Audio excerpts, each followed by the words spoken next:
प्रचंड आनंद व्यक्त करून कालही आपण बघितलं असाल की एकनाथ शिंदेजी आणि आम्ही सर्व एकंदर पद्धतीने त्या ठिकाणी काम करतो. पहिल्यांदा तुमची ओळख करून देताना जी तुमची ओळख झाली भाजपमधले मुख्यमंत्र्यांनंतरचे 1 नंबरचे आणि 2 नंबरचे मंत्री, ज्या प्रकारे तुमचा पहिला शपथविधी सुद्धा झाला, त्यामुळे आम्हाला वाटतं की 2019 साली तिकीट सुद्धा तुम्हाला मिळालेलं नव्हतं आणि तिथपासून ते थेट 1 नंबरचे मंत्री. तर हा प्रवास म्हणजे तुम्ही काय जादू केली, जादूटोणा केला, काय काय नेमकं घडलं? मी 1995 पासून भारतीय जनता पार्टीचा कार्यकर्ता आहे. 2019 मध्ये त्यापूर्वी मी 2दा जिल्हा परिषदा, 3दा विधानसभा, 5दा निवडणूक लढलो. ही 6वी निवडणूक 2019ची. तेव्हा मला पक्षाने सांगितलं की यावेळी तुम्हाला निवडणूक लढायची नाही, पक्षाचं काम करायचं आहे.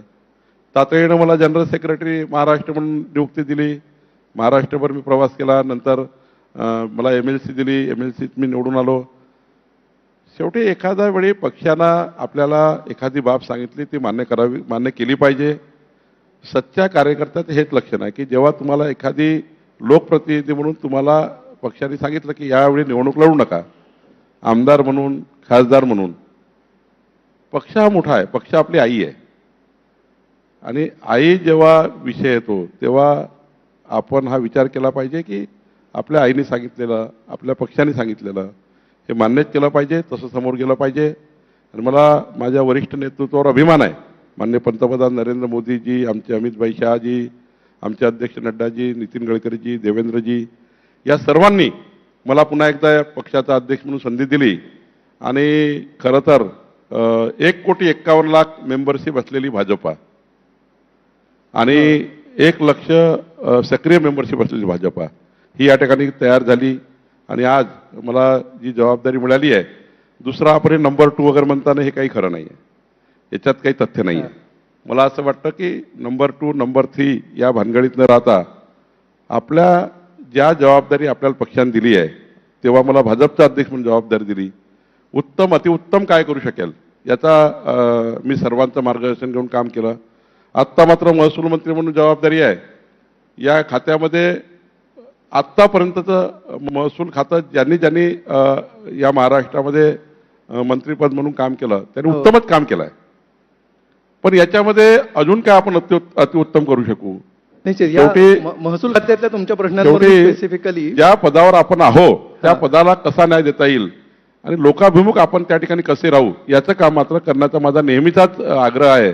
म्हणजे नेहमीचा माझ्या ब्लडमध्ये आहे, ते मी करण्याचा प्रयत्न करतो. तुम्ही जे म्हणता की पक्ष हा आपली आई आहे आणि आईनी सांगितलेलं आपण ऐकायचं असतं, तर आईला अनेक मुलं आहेत, तर त्या आईनी एकाच मुलाला तिकीट दिलं नाही आणि थेट एवढ्या मोठ्या पदावर नेऊन बसवलं. ही म्हणजे हा जो निर्णय होता 2019ला तुम्हाला तिकीट न देण्याचा, या निर्णयाचे काही परिणाम झाले अशी एक चर्चा आहे. त्याचे काहीतरी परिणाम झाले आणि ते परिणाम बघितल्यानंतर पुन्हा एकदा तुमचा वेगळ्या वरच्या दिशेने प्रवास सुरू झाला. हे खरं आहे का? नाही, मला वाटतं काही तथ्य नाही आहे. मला बोलवून सांगितलं की यावेळी तुम्हाला पक्षाचं काम करायचं आहे. बरं. आणि हे सांगितलं की पुढे आपल्याला जबाबदारी घ्यायची आहे. आणि मला वाटतं की तेव्हा त्यांनी जे काही आमच्या वरिष्ठ नेतृत्वाने, आमच्या अध्यक्षांनी, राष्ट्रीय अध्यक्षांनी निर्णय घेतला किंवा महाराष्ट्र अध्यक्षांनी निर्णय घेतला, चंद्रकांत दादा पाटील तेव्हा अध्यक्ष होते, की संघटनेमध्ये काही लोक स्पेअर करावे लागतात. संघटनेला काही त्या ठिकाणी, आता मी मंत्री नव्हतो, अध्यक्ष होतो, आमदार नाही, नंतर मी अध्यक्ष होतो. आता रवींद्र चव्हाणजीला सांगितलं की तुम्ही मंत्रिमंडळात, ते अध्यक्ष झाले. पक्षाला काय वाटतं हे महत्त्वाचं आहे, माणसाला काय वाटतं हे महत्त्वाचं नाही. आमच्यासारख्या कार्यकर्त्यांना एकच महत्त्वाचं आहे की जोपर्यंत आम्ही, आमचं राजकीय जीवन आहे तोपर्यंत पक्ष सांगेल ते करायचं, पक्ष सांगेल ते ऐकायचं. पक्ष ही आपली आई आहे, आईच्या बनण्याच्या बाहेर जायचं नाही. म्हणजे आईचं मन तुम्हाला व्यवस्थित कळलंय असं आपण या ठिकाणी म्हणूया.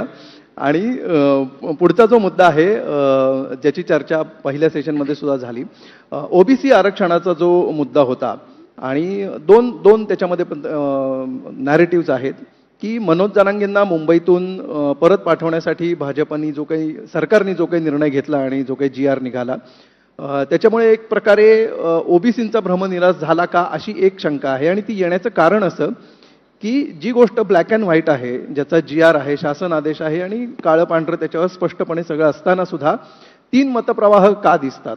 OBCंना फटका बसणार नाही असं एक मतप्रवाह आहे. ओबीसी नेतेच असं तुम्ही असं सांगता की ओबीसी आरक्षणाला कुठलाही धक्का लागलेला नाही. छगन भुजबळ असं म्हणतात की ओबीसी आरक्षण याच्यामुळे धोक्यात आलेलं आहे.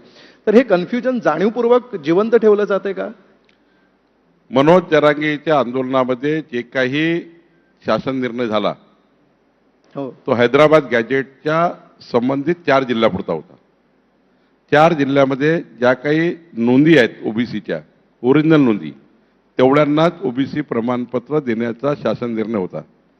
आणि त्यामुळं त्यावेळी असं वाटलं संपूर्ण महाराष्ट्राला की हा जो शासन निर्णय हा संपूर्ण महाराष्ट्राच्या संपूर्ण 14 कोटी जनतेच्या महाराष्ट्रामध्ये सर्वच ठिकाणी हा लागू आहे. पण तो निर्णय केवळ 4 जिल्ह्यापुरता होता, हैदराबाद गॅजेटपुरता होता. आणि मी वारंवार ओबीसी सब कमिटीमध्ये कॅबिनेट सब कमिटीमध्ये मी हे मांडलं, माननीय मुख्यमंत्र्यांनी अनेकदा मांडलं की या निर्णयाने फक्त ज्या मराठवाड्यातील 4 जिल्हे तेव्हाचे, आता 8 जिल्हे, या जिल्ह्यात ज्या नोंदी आहेत ओबीसीच्या तेवढ्या पुरता हा सर्टिफिकेट मिळणार आहे. खोटं सर्टिफिकेट काढता येणार नाही. त्यामध्ये 3 लेअर केल्या, 3 लेअरच्या 3 समित्या केल्या. कुठलाही आमचा प्रशासकीय अधिकारी चुकीचं प्रमाणपत्र देणार नाही, चुकीची व्हॅलिडिटी देणार नाही, हाही त्या ठिकाणी नमूद झालं. हो त्यामुळं ओबीसीचं कुठेही नुकसान झालं नव्हतं. काही राजकीय नेते मात्र त्या GRचा सरकारविरुद्ध फायदा घेण्याकरता ओबीसी समाजामध्ये एक या सरकारबद्दल ओबीसी समाजाविरुद्ध सरकार आहे, देवेंद्र फडणवीस सरकार, आमचं सरकार ओबीसी समाजाविरुद्ध काम करताय, हो असं काही लोकांनी जाणीवपूर्वक करण्याचा प्रयत्न केला. मात्र नंतर भुजबळ साहेबांनाही ते मान्य झालं. नंतर सर्वांनीच ते त्या ठिकाणी बघितलं की यातनं काही त्या ठिकाणी नुकसान होत नाही आहे. आणि मी तुम्हाला आवर्जून सांगेल की जोपर्यंत महाराष्ट्रात देवेंद्र फडणवीस सरकार आहे तोपर्यंत ओबीसीवर कधी अन्याय होणार नाही, कुठलाही अन्याय होणार नाही. मराठा समाजाचे ताटातलं काढणार नाही, ओबीसीच्याही ताटातलं कोणी काढणार नाही, या ताटातलं त्या ताटात कोणी टाकणार नाही, त्या ताटातलं त्या ताटात कोणी टाकणार नाही. आणि महाराष्ट्रामध्ये कोणत्याही समाजावर अन्याय होणार नाही असं सरकार, देवेंद्र फडणवीस सरकार काम करत आहे. अच्छा, भुजबळ तुमच्या या भूमिकेशी तुम्ही त्यांना कन्व्हिन्स केलं असं तुम्ही म्हणताय, त्यांना ते मान्य आहे की याच्यामुळे ओबीसी आरक्षणावर परिणाम होणार नाही असं ते फायनली कन्व्हिन्स झाले? त्यांना आधी वाटलं होतं की यातनं खूप काही मोठा बवंडर तयार होईल, यातनं खूप प्रमाणपत्र निघतील, 10-20 लाख लोक ओबीसी मध्ये येतील असं त्यांच्या मनात एक धास्ती, साहजिक आहे. ते ओबीसी समाजाचे आमचे सर्वांचे नेते आहेत. हो त्यामुळे त्यांना ती शंका येणं योग्य होतं.